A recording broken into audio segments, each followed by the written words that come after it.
Hello, my name is Peter Flower and I welcome you to this week's service for Kingswood Meeting House.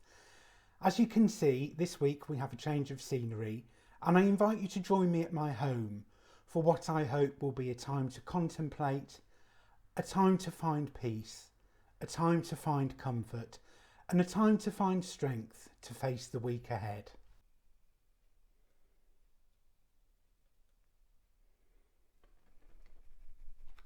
As our flame is lit, we are united with each other and with Unitarians around the world. Some words based on Psalm 150 by Marjorie Dobson. Great God, you bring light and life into the world. We praise you and thank you.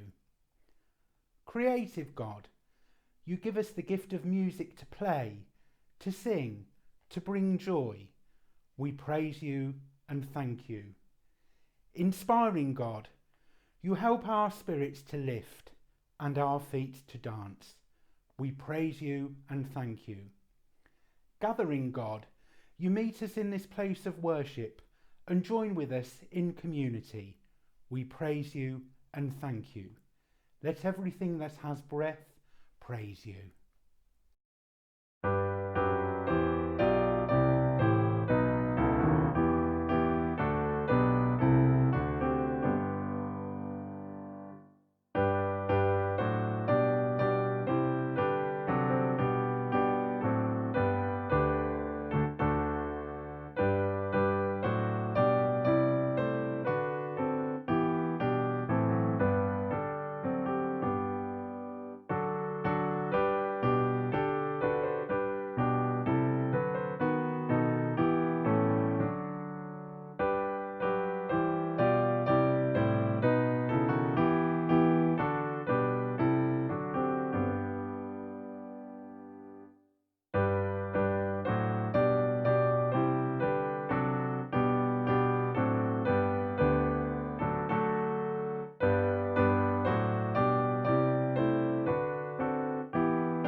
An article first published in the Telegraph on the 3rd of May 2013. Beware the wrath of the church organist. They are the stalwart pillars of the community whose week in, week out dedication has kept the country's choral tradition alive for generations. But, if new research is to be believed, behind the quiet exterior, the humble church organist is not someone to be crossed. While charged with providing spiritually uplifting music to worshippers, it seems many also seize the opportunity to exact subtle revenge on clerics who may have displeased them, or simply play pranks on congregations.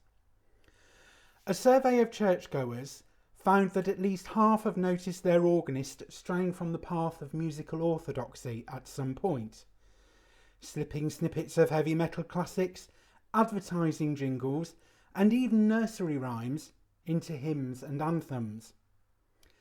In some cases, it can be a means of waging musical war with clerics, while in others, it is simply an effort by bored organists to make the choir laugh. Christian Research, a polling and research group, asked its 2,000-strong Resonate panel of churchgoers for their views on church music and organists. Of those who responded, half said they had noticed an organist slipping unexpected tunes into services. Among examples cited was that of the organist in Scotland who had fallen out with some of the elders in the kirk, but got his own back by inserting a thinly veiled rendition of Sending the Clowns as they processed for a Sunday service. Elsewhere, a vicar sacked an organist after he played Roll Out the Barrel at the funeral of a man he knew to be fond of drink. In one decidedly high church congregation, an organist punctured the mood of reverence as an elaborately dressed clergyman processed back after the gospel reading by playing the theme tune to The Simpsons. Another congregation found themselves passing around the collection plate to the strains of Money, Money, Money by ABBA. One organist who responded confessed to playing hits by Oasis, Billy Bragg and even Kylie Minogue in services, but added, "Nobody notices. I do it all the time." But when an organist played a slowed down version of Supercalifragilisticexpialidocious from Mary Poppins, even the most tone-deaf members of the congregation eventually recognised, sending them into gales of laughter. An older bridegroom took it in good humour when the organist played No One Loves a Fairy When She's 40 at his wedding, while candidates at a confirmation service were left perplexed to hear the strains of I'm a Little Teapot from the organ loft. Stephen Goddard of Christian Research said it's an oft repeated adage in church circles. What's the difference between an organist and a terrorist? You can negotiate with a terrorist. Hidden from view, your local church organist may appear unassuming and self-deprecating, but like any true artist, he or she can be eccentric, mischievous and very opinionated. Mess with him at your peril. It will pull out all the stops to get you back.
We come now to a time of prayer. We give thanks that even during this time of separation, we are still able to share worship and fellowship with one another. We give thanks for our community at Kingswood and all those who have come to join us recently. We ask that it may find the resilience it needs to get through this difficult time and still be there for many generations to come. If you wish, I invite you now to join in the words of the Lord's Prayer. Our Father, who art in heaven, hallowed be thy name. Thy kingdom come, Thy will be done on earth as it is in heaven. Give us this day our daily bread, and forgive us our trespasses, as we forgive those who trespass against us. Lead us not into temptation, but deliver us from evil. For thine is the kingdom, the power, and the glory, for ever and ever. Amen.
We come together once more in the fellowship of prayer.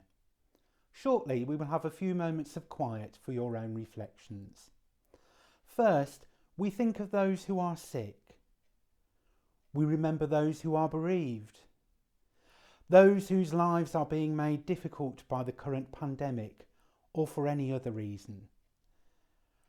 We ask that they may find solace and comfort and that better days lie ahead.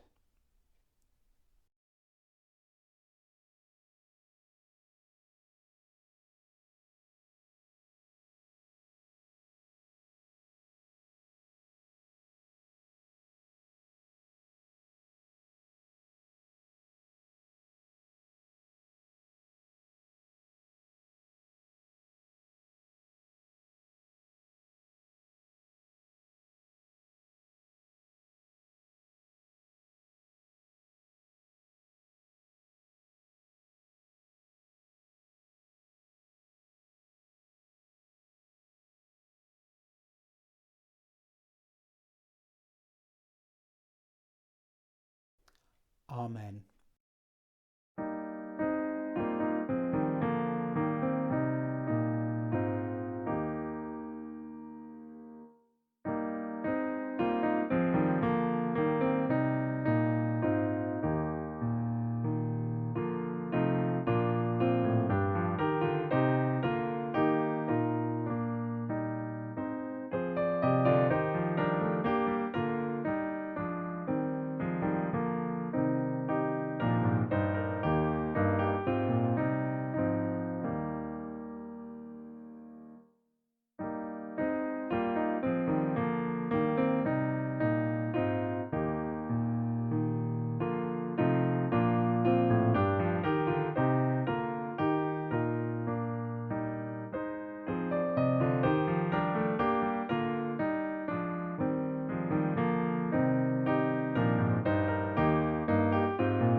As some of you may know, I spend most of my working life as a ballet pianist. If you have ever seen any documentaries, or perhaps even Billy Elliot, and seen someone lurking behind a piano in the corner of a studio, that's where I spend most of my days. Occasionally, I am asked to accompany live performances, which I enjoy. But as any accompanist will tell you, this always comes with an element of pressure, because any mistakes in your performance will also affect the performance of the person that you're accompanying. For most performers, an element of nerves and anxiety goes with the territory. I'm no different, and sometimes I have a recurring anxiety dream whenever I have a big performance to do, or something that I'm particularly worried about. The scene is always the same. We are preparing for a performance at the school where I work most of the time. The theatre is already full, and I'm already behind the piano, relaxed and ready to go. The artistic director comes over. This particular artistic director left a few years ago and was rather a formidable character, although in reality a very nice person, but nonetheless not someone who would take no for an answer. "Peter," he exclaimed, "one of the dancers has just injured themselves backstage. You'll have to do it." After the initial mirth died down, I realised with horror that he was actually serious. "I can't possibly do that," I replied. "I've never danced a step in my life." He wasn't convinced and brushed aside all my concerns. "You'll be fine. You must have sat through thousands of classes and you've been in all the rehearsals. Just do what they do." No amount of persuading on my part will convince him that this is a terrible idea. I find myself waiting in the wings, having somehow been replaced by another pianist who seemingly genuinely cannot dance, waiting for my cue. I cannot do justice to how I actually feel at this point, suddenly finding myself on the wrong side of the stage. Apprehension, fear, terror, a mixture of all of them. Thankfully, at this point, I always wake up in a cold sweat, and I've yet to find out how awful my dancing actually is. Ignorance is bliss. Why am I telling you this? Well, suddenly I'm centre stage instead of hiding behind a piano or an organ. Yes, I've seen people leading services more times than I can possibly remember, but that's a very different thing to doing it yourself. Do I have any of the right skills or qualifications to be doing this? I don't know. Can I do what they do? I don't have the answer to that either. But this time I'm not dreaming, so I'm going to find out the answer and you're going to find it with me. When the lockdown was first announced back in March, it came just as we were preparing for all of our big celebrations over the Easter period. It seemed almost unthinkable that we wouldn't be handing out the daffodils for Mothering Sunday. We wouldn't be meeting for our service and supper on Maundy Thursday, but surely we'd be allowed back in time for Easter Sunday. Obviously, we now know that that wasn't to be, and it soon became clear that we had to very quickly find a new way of doing things. Aunt, Diane and myself, along with the officers and the committee, all felt strongly that although the building may have to close its doors, it was vital that the chapel remained open for business. This was going to be a time when we were needed more than ever. After a few technical glitches, we soon settled into the routine of putting our services online. I was, and still am, surprised by the response that they have received. Each service has routinely been viewed over 1,000 times and seems to have reached well beyond the usual bounds of our congregation. I have felt truly humbled by some of the feedback we have received, both online and when I have met people in person.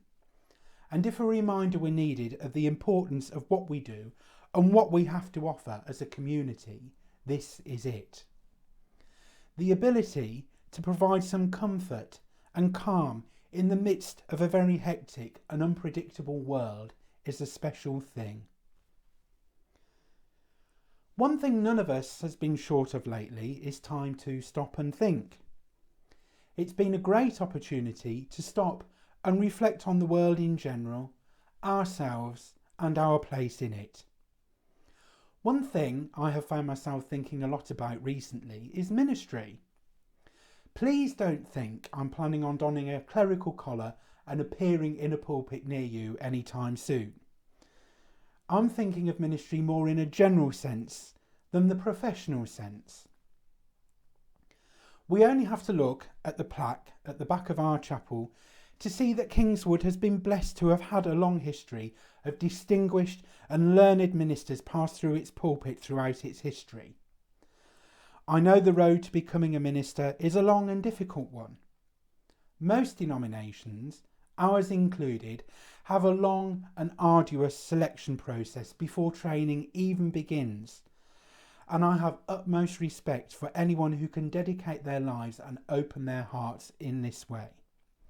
If I'm totally honest, I don't currently have a Bible in the house. My favourite cleric is Father Ted, although if you saw me in the morning before I've had coffee, you'd probably think it was Father Jack. However, there are times, such as the moment, when we don't have a minister with a capital M to rely on. We're extremely fortunate that we have Diane, who can very capably look after our spiritual and pastoral needs. But even she needs a break sometimes. What happens then? What happens when we're away from our community? Can we minister to ourselves? To each other? Is there any hope for those of us like me who may not know our Acts from our Ephesians? In order to explore what ministry actually is, I turn to that fount of all knowledge, Google. Alexa must have been having a bad day because the first thing that came up was a rock band in America. Not exactly what I had in mind, but if you fancy a change from the organ one Sunday, I will gladly see if they're available. More useful was an article on Quora.com written by Jonathan Sheets. He says the term ministry can be used in several ways. It is often used to refer to the main work done in a church, especially by the pastor or priest and other leaders. It can also be used to describe any volunteer work done by a layperson, for example, greeting, collecting the offertory. It can also refer to those things done by the church, but not during the regular church service, things like food, clothing collections, cleaning the church, maintaining the grounds. The Unitarian Universalist Community Church of Washington County, who must have a very big notice board, state on their website that their ministry is defined as their participation in the ongoing creative and restoring activity in the world. Going on to say that the word ministry can denote the calling of all people as individuals, a specific faith community, or as the universal congregation of spiritual seekers.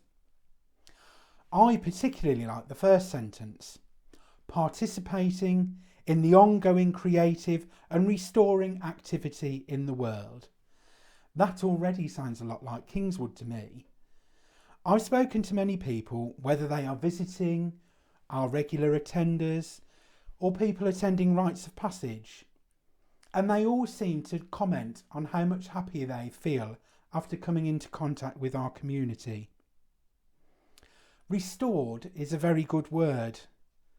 Lovely as it is, our chapel is just a building, although it is nice to think of all the thoughts, prayers and love that have seeped into its fabric through the generations. But surely most of that feeling must come from us and the ethos and the atmosphere that we have created. Perhaps, in a sense, we are all ministers after all. In a sermon from 2010, the Unitarian Universalist minister, Dr. Jan Carlson Bull, talks about shared ministry, stating that this stems from a notion called the priesthood of all believers. She says the early Christian church had no priests. It was informal and egalitarian, with each believer expected to use her or his individual gifts to build up the Christian community. She goes on to quote from Neil Shadle, who says, "Ministry is the vocation of every person of faith, and Unitarianism, as a democratic faith, affirms the priesthood of all believers. We are all lay ministers, whether or not we choose to be professional religious leaders."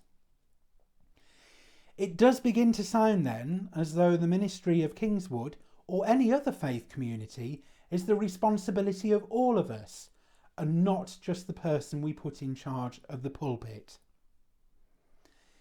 If you're still doubting your ministerial credentials, let's have another look at the website of our friends in Washington with a very long name, and I send them my sincere apologies for not repeating it.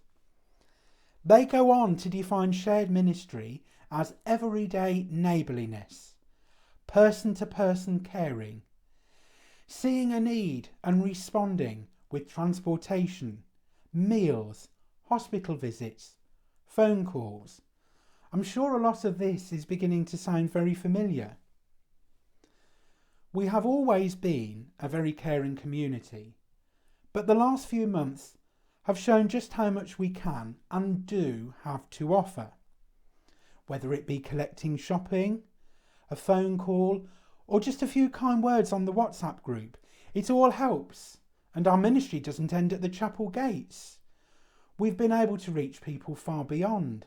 Our members have raised money for charity, been involved with a whole variety of organisations, and between us, we've been able to share help, love, support, and our Unitarian message far and wide. If you're listening to this and thinking that none of it applies to you, please rest assured that it does.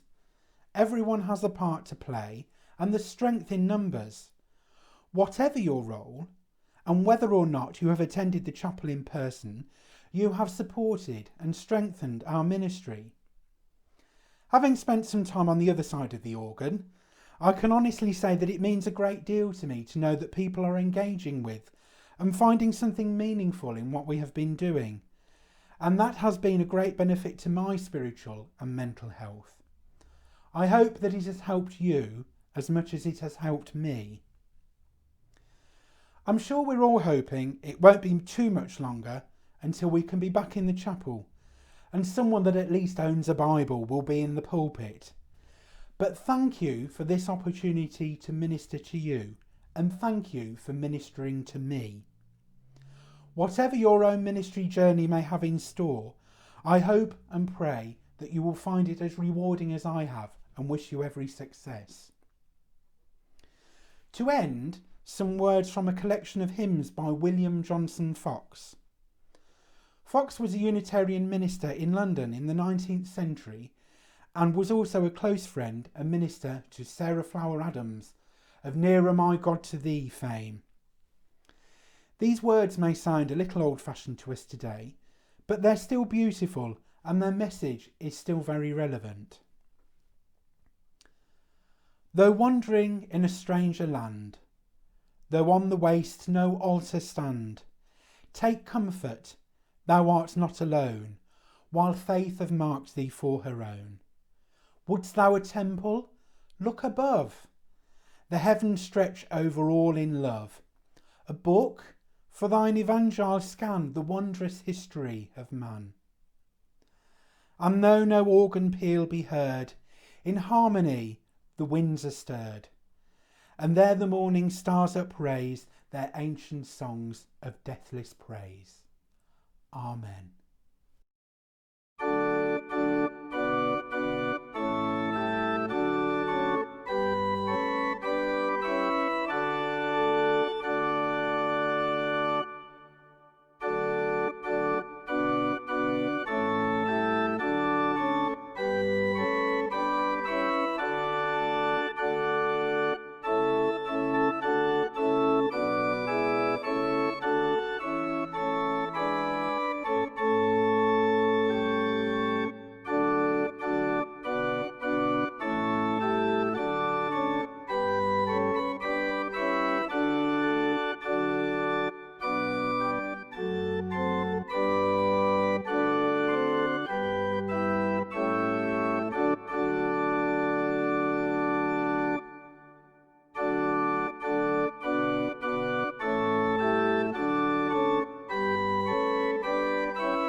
Our time together has drawn to an end. As it was lit, our flame must now be extinguished, but may its message of hope, unity and fellowship remain with you for the week ahead. Amen.